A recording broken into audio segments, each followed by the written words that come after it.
See this glorious piano behind me? Well, it used to look like this. It started with a post on Facebook Marketplace. It was everything I wanted, an early 70s original Mason and Hamlin full-sized upright. Early 70s Mason and Hamlin full-size upright. It was also the ugliest piano I had ever seen, so much so that I barely took any pictures of it. However, the guts were in mint condition. Inside is glorious. I mean, the strings are still shiny like they're brand new, and there's almost no dust on the hammers whatsoever. And it does need to be tuned, but listen to this. Oh, God. So after some soul searching and a lot of research, I decided to refurbish the outside of the piano myself. I was terrified. Ugly Piano came home September 21st, 2020. I filmed the whole process at the time, not having any idea what I would use the footage for. Here we are almost 4 years later. Good thinking, past cat. Yay! It's so ugly! Yay! Other people's dirt is gross, so I disassembled and cleaned the whole thing. My plan is to only paint the white parts and leave the lid and the bottom the same natural wood they are now. I don't want to mess with the iconic Mason and Hamlin Golden Eagle logo inside the top lid.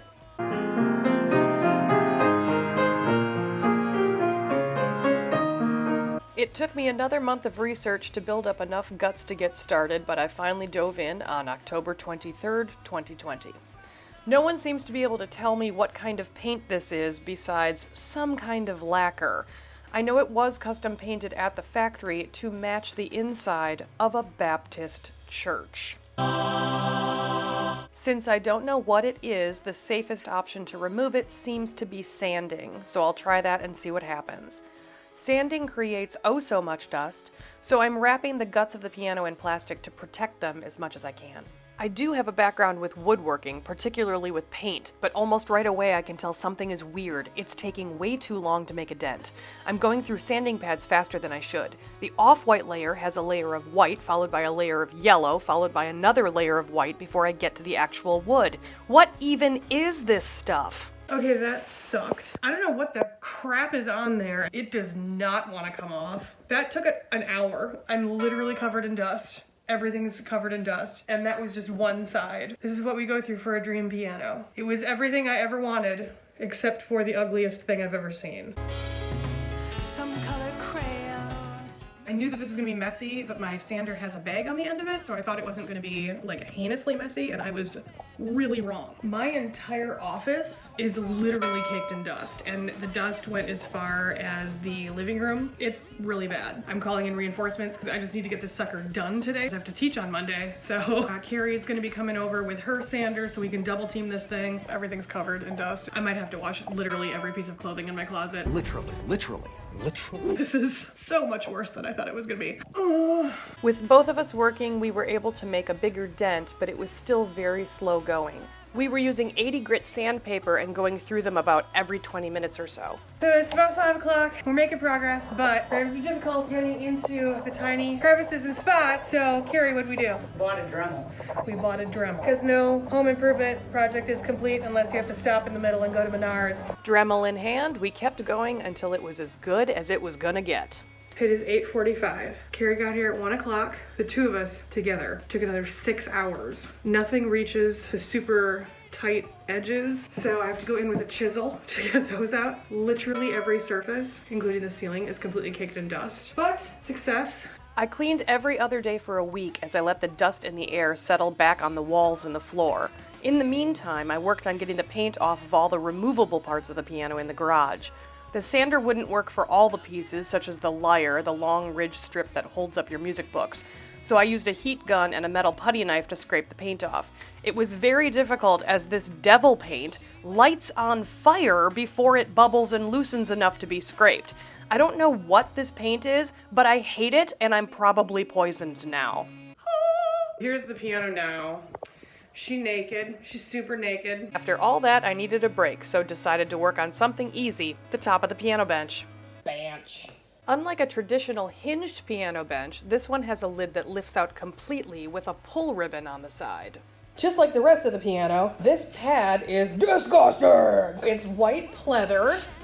Gross. That's just the pleather rubbed off, but because of the way it rubbed off, it literally looks like mold. It's not. Literally. I'm keeping the original wood and maybe the padding, but replacing everything else. I don't know what they were thinking with the sheer fabric on the inside of the bench. It hides nothing and looks terrible. The whole thing is just put together with staples, so I'm using a flathead screwdriver to pry them all out. To my utter joy, the wood in the inside is still in great shape, so I can go ahead with my plan to just reupholster it. The padding inside the bench did look pretty bad once I took it apart, so I'm replacing it with layers of batting. For the new cover, I got a luxe piece of red velvet. I'm using the old cover as a pattern to cut it to shape, then wrapping the edges around and stapling them to the wood. Getting the corners just right was a bit tricky and took more than one try. Then I attached a new black velvet pull ribbon on one side by making a long loop and keeping the ends nice and long so it could withstand the pressure, and stapling that on as well. I used the old inside sheer piece as a pattern to cut my new inside liner, the skull and rose material. The fabric being sheer came in handy at this point because it allowed me to line up the pattern exactly the way I wanted. This part took the longest, as I had to fold the material under to make a nice looking seam before stapling it into place. I finished the thing! Here is the new pad for the bench. Secret inside skull action! And I really liked Bashful Skull, so I put her in the middle. She's bashful. Humor. Before I do anything more to the body of the piano, I'm using the bench as my test piece. After explaining to nice person at the paint store what I was doing and that I wanted a satin black with no brush strokes, they recommended this Dutch Boy Platinum Plus cabinet door and trim paired with the Purdy Nylox brush.